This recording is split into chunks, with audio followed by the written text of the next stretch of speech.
Kalani, you've always said your job is to help them get jobs, and that seems to be trending in the right direction. Yeah, we got more on the way. So I think I said it before, I think the NFL needs more BYU guys, and the fortunate part is we have a roster full of those young men that can represent the right way in the NFL. There's a lot of preseason hype around a number of those guys, and then there are guys behind them. The depth that you've been trying to work on for years appears to be in fruition here. Yeah, I think the goal for the entire coaching staff and the program is to create depth, and you can accomplish that in so many different ways, development, but also recruiting. And then, for us, it's just finding the right spot for everybody, and also how they can project to the next level. And so it's been a lot of fun, but the depth part, unfortunately, we've had some injuries and guys have had to step up, and they did a great job stepping up. And now we're in a position now where there's a lot of depth and a lot of competition. I saw Peyton Wilgar. He'll be out here in a little bit. His wife and Timberly, your wife, are in a race to the delivery dates of new babies. So that's going to liven up July. Hey, yeah, less than a month, so we'll see what happens, and I'll be well rested until then. But we've done it before. We've got a gap, almost 12 years between our youngest right now and this newcomer. But we're really excited about her, and excited about names and things like that. So it's going to be a lot of fun during vacation. That's going to be awesome. This schedule, as we look to the last of the 12 seasons of independence, is this the best that you've put together? Is it the toughest? It looks tough on paper, and sometimes you schedule games way out in ahead, and you think that they're going to be tough, and they loosen up a little bit, and the contrary is true sometimes. So I think once you get into the season and you see if you can stay healthy, you look at the other teams, and key injuries to key players on other teams change those games. So it's about the week before the game comes up, you see what you're really going to get. Here's the 2022 schedule presented by PACS Healthcare Inspired. Kalani, you got some rematches there. South Florida in Tampa. Baylor's the home opener, Big 12 champ, Sugar Bowl champ. Some great battles right out of the gate. Yeah, it's going to be a lot of fun. I know Jaron's really excited about that first one. So, we see the entire schedule, but we're really excited about that first one out in Florida, and looking forward to seeing our fans out there. Last time you were at South Florida, BYU gave up 6 sacks, knocked Jaron out with a concussion. He's going back with a whole different army up front. Yeah, I mean, we'll see how we can get it done and have it prepared in fall camp, but our guys are excited about the season, excited about that game specifically. Notre Dame is on the schedule in October for Allegiant Stadium in Las Vegas. I think the biggest question that we get bouncing around here is, what is the situation with tickets for the Notre Dame game? What can you tell everybody? Everybody's asking me, and I have no answers.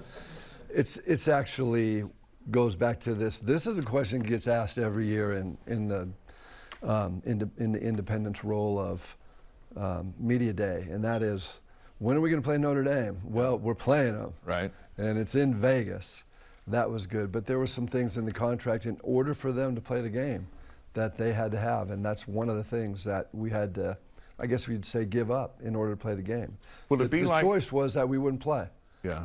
So when BYU went back to South Bend, I think you got 10,000 tickets. Is that going to be kind of the setup, you think? Will they treat that as a home game down in Vegas? Notre Dame home game? It's a Notre Dame home game for sure. This is part of their Shamrock series. Yeah. And that's how we were able to get in there and get them to come to Vegas to play. All right. We got some marquee games. Arkansas after that one. I know South Florida's first on your list. What do you think of the toughness of the schedule? That's why I came here, and it's not going to get any easier. You're going into Big 12, so I'm just thankful that when I got the job, that Tom was committed to getting the best on our schedule, and I think it rises the level of our competition and our standard on how to compete as a program. There's a lot of ways to learn, and one of them, I mean, I look at the Wisconsin game when we first played them and how many lessons we learned about where we have a long way to go as far as toughness and strength and numbers up front. And then in a year, we were able to learn that lesson, go back there and get a win. So I hope that we can learn a lot of lessons from last year to this year. And listen, there was a lot of questions going into last year's team because we lost so much production to the NFL. This time last year, everybody's questioning the quarterback position and things like that. And so we solidified some spots. There still are some questions out there, but we're looking forward to answering a lot of them. And we have a good group of young men and leaders that can help us do it. You were coaching at the University of Utah when BYU announced that, when Tom announced BYU was going independent. Did you think he was nuts? No, I thought it was a great move. Yeah? Like I said, the one thing that I know BYU did well is they put Tom in charge of the athletic department, and then he has a wonderful staff that you see the way that they've led us in this independent process, that we've been able to function really well as a football program, but not only that, looking at the other sports and then going into the Big 12 now, and that's a lot of that has to do with our leadership and with our president and vice presidents, but also you're looking at the leadership in our administration in the athletic department. That starts right there with Tom. Look at the stats from the independent road. Tom, what's your favorite independent moment? Well, if you ask me right now, Yeah. I would say, looking back, my favorite moments now are the struggles. And there were struggles. We had a lot of ups and downs. And I think that if we didn't have those struggles, we wouldn't be here where we are today. I think it's a gospel principle, and we lived it. We felt it.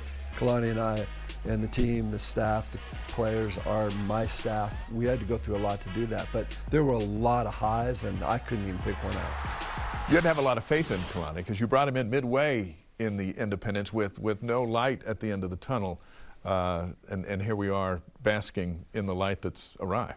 Well, what I saw with Kalani was just passion and emotion and spirit.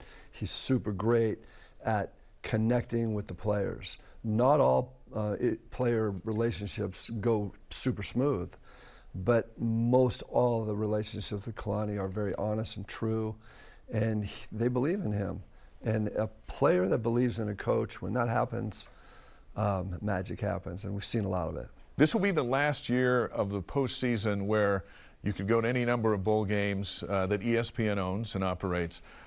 When you come out of the Big 12 into the postseason, they've got about 8 lined up, waiting for their teams. What does it look like for the bowl season for BYU in this last year? Well, Brian Santiago and I just had a conversation with ESPN yesterday, and that's one of the things that they talked about is it's going to be open. They have a number of bowls that are open. And through the season, we'll have conversations with them, and you'll see, depending on how we're doing and how the season plays out, they'll give us feedback, and we'll start to narrow it down. And we got to be ready to take any bowl that they give us, and hopefully it's a great one.